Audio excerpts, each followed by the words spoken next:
Hej och välkomna till BSRs kanal.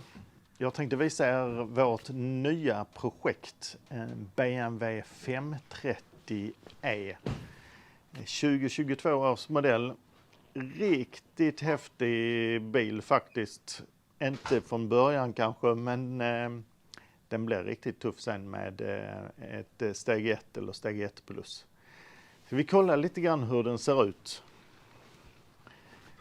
530e, det är på gammalt BMW-språk så betyder det ju egentligen 3 liters 6-cylindrig motor. Men under huven så, ja, här hittar vi ju en 4-cylinder motor.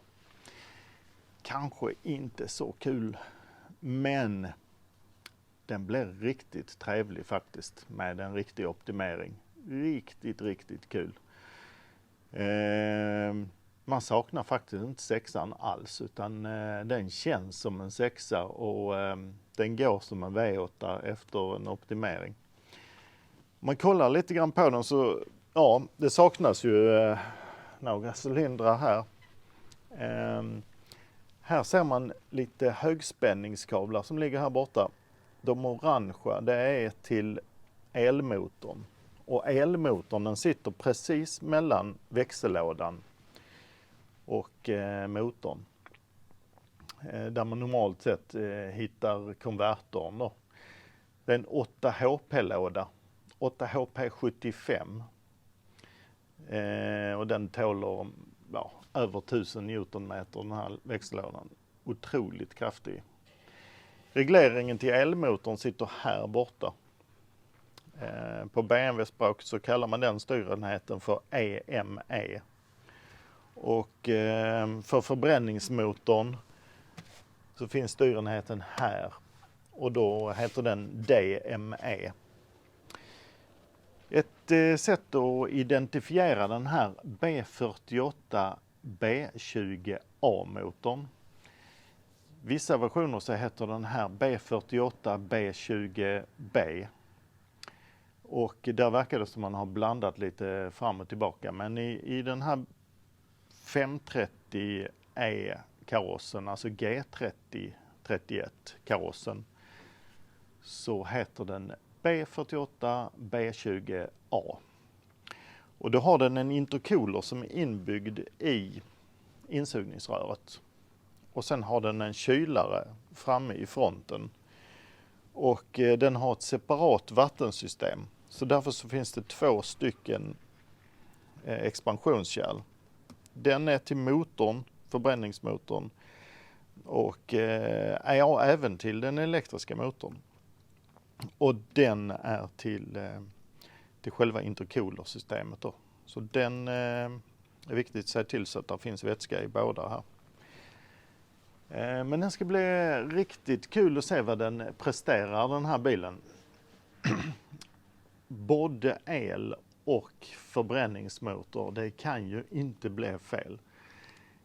Det som är lite så här karaktäristiskt också när man har hybrid och man har kopplat det på det här sättet som BMW har gjort, är ju att den blir ju helt utan turbolagg. Så i och med att det finns en elmotor som reagerar blixtsnabbt, det är ju det som elmotorn är bäst på och förbränningsmotorn med turbo är som sämst på.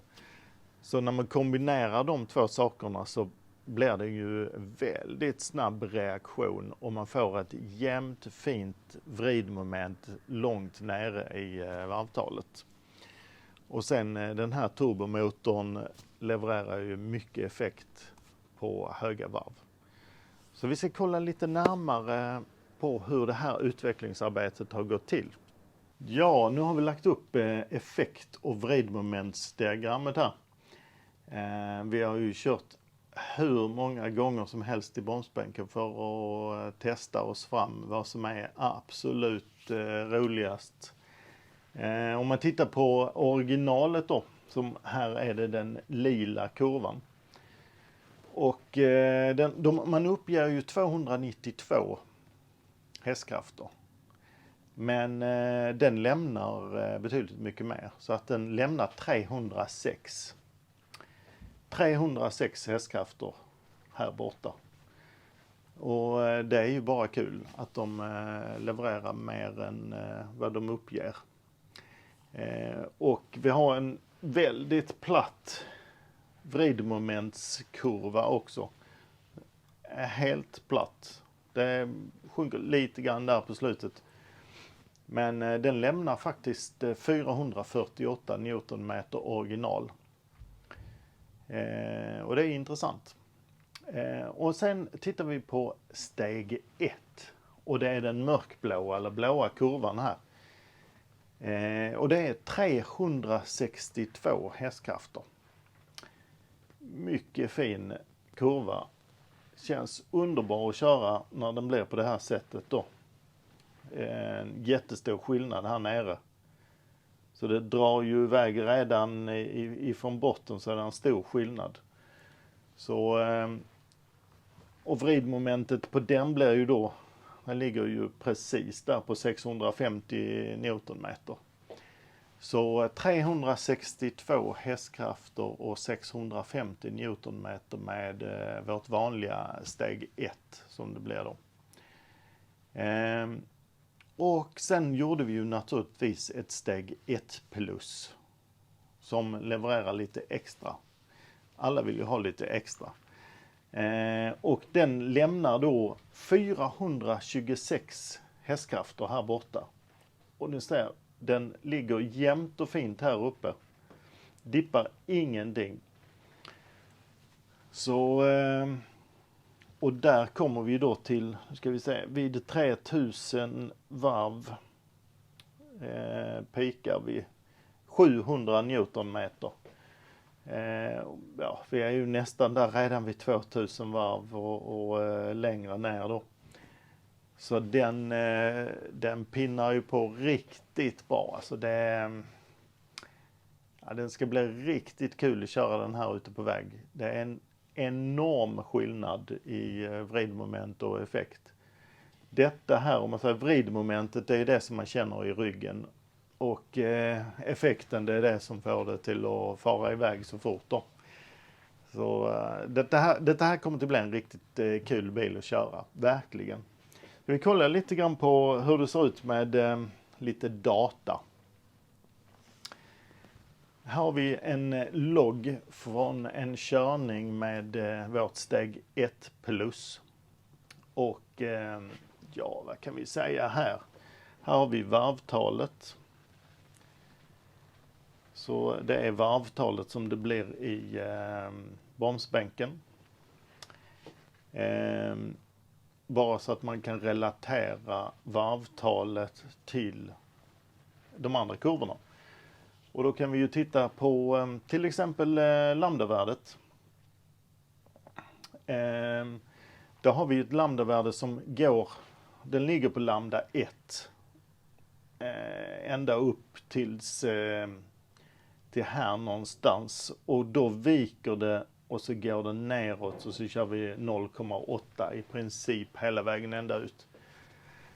Så den går lite mer åt det fetare hållet då, och det är det som gör också att man kan ta ut lite mer effekt. Hade man kört lambda 1 hela vägen ut som original så hade det inte blivit sån fart i den. Det är det som skiljer BSR från många andra. Om vi sen tittar på laddtrycket så har vi denna kurvan här, och det ligger där mellan 1,2 och 1,3. Inget konstigt laddtryck, utan den här turbon, den lever ett lugnt och fridfullt liv. Inga konstigheter med det. Jag tog och la upp även tändningen, för de är lite speciella så här med direktinsprutade motorer. Direktinsprutade motorer kan ju nöja sig med en väldigt liten tändvinkel. Så att uppe vid full gas, full last, full varv, så normalt sett så brukar man väl säga att en vanlig motor kanske ska hålla sig, alltså en icke direktinsprutad, den kanske ska ligga runt 10 grader under full belastning. Men den här direktinsprutade, den mår gott utav att ligga kanske på 2, 3, 4 grader då, 5. Ja, det är lite annorlunda att jobba med direktinsprutade motorer. Där det sprutar bränslet rakt in i förbränningsrummet. Det gör också att man får mycket mer effekt långt ner i varvtalet och mycket bättre förbränning. Så nej, men det här ska bli kul ut och köra den. Så har ni några funderingar och sådär, vi ska ut och köra den. Men skriv gärna era kommentarer om vad ni tycker om det här effektsteget och någonting mer som ni tycker att vi ska göra med den här BMW 531. Ja, det ska bli spännande att se hur den här går. Alltså detta är ju trots allt en tjänstebil. Väldigt vanlig tjänstebil. Och man tog väl ut den för att det var speciella skatteregler. För att det var hybridbil. Och nu ska vi se hur den går. Jag känner på mig att vi får nog hitta ett avsnitt här där vi inte stör trafiken. Så vi får väl sakta in lite grann här så får vi se. Det är lite fuktigt ute så ska vi säga, vi startar inte från stillastående utan vi kryper fram lite grann här. Nu har vi 19 km i timmen ska vi säga. Så ger vi väl full gas här får vi se vad som händer. Oj, oj, oj. Det spann ju direkt och farten blev ju olaglig. Så, men det var ju något hiskeligt vilket drag. Och den här, den går nog som en M5 i det läget skulle jag nog vilja säga. M5 den har ju 750 Newtonmeter original. Och den har 700 men den väger ju betydligt mindre. Så, och sen är det ju lägre växlad. Så den här behöver man nog inte skämmas för i trafiken om man säger så. Alltså jag måste ju bara testa en gång till. Nu ska vi se här, vi kör lite åt sidan. Vi testar ifrån 40 istället. Ska vi se hur det går. Nej, det spinner direkt.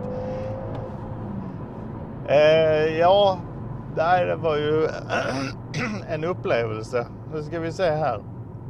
Det är ju lite fuktigt ute. Vi testar från 60 istället ska vi se hur det går.